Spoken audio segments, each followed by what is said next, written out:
Media మిత్రులకి నమస్కారం.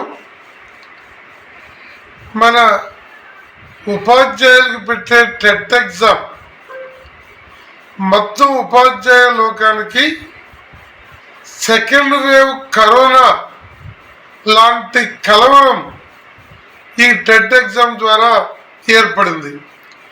20 ఏళ్ళు 25 ఏళ్ళు సర్వీస్లో ఉండి ఇంకా 10 ఏళ్ల లోపు రిటైర్మెంట్కి వచ్చిన వాళ్ళు కూడా ఈ టెట్ ఎగ్జామ్ రాయాలని చెప్పి సుప్రీంకోర్టు తీర్పు ద్వారా అన్ని రాష్ట్రాలు అమలు జరగబోతున్నాయి.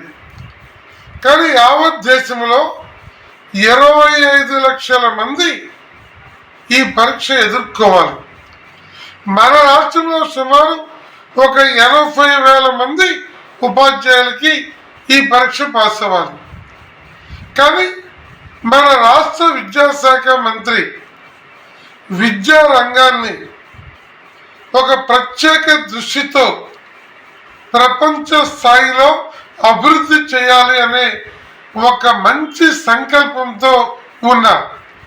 కానీ ఆ మంచి సంకల్పం ఉపాధ్యాయుల్లోకి విద్యా వ్యవస్థలోకి తగు సమయంలో పెట్టాలి.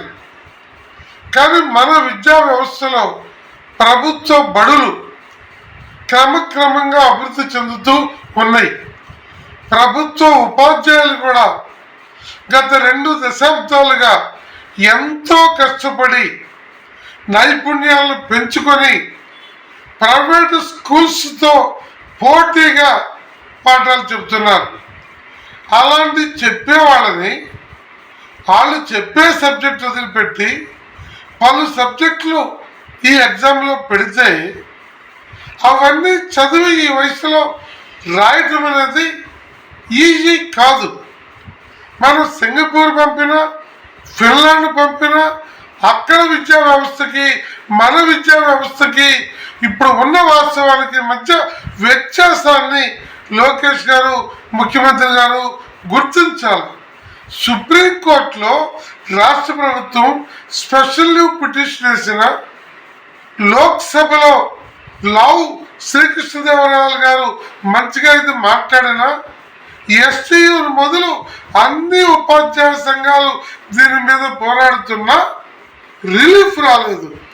అందువల్ల మన ప్రభుత్వానికి ఉన్న పలుకుబడిని ఉపయోగించి పార్లమెంటులో చట్టం చేసైనా దీన్ని మార్పించాలి.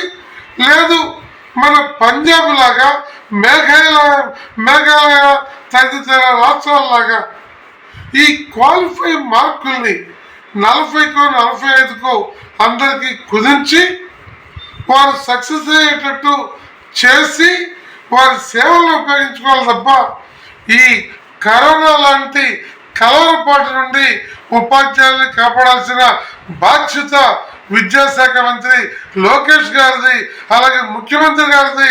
ఆ మాటకు వస్తే పవన్ కళ్యాణ్ గారి మీద కూడా ఈ బాధ్యత ఉంది. దాన్ని కనుక చేయకపోతే ప్రజల్లో ఉపాధ్యాయుల ద్వారా మీకు వ్యవస్థకి పెద్ద నష్టం జరుగుతుందని కూడా నేను తెలియజేస్తున్నాను. Thank you.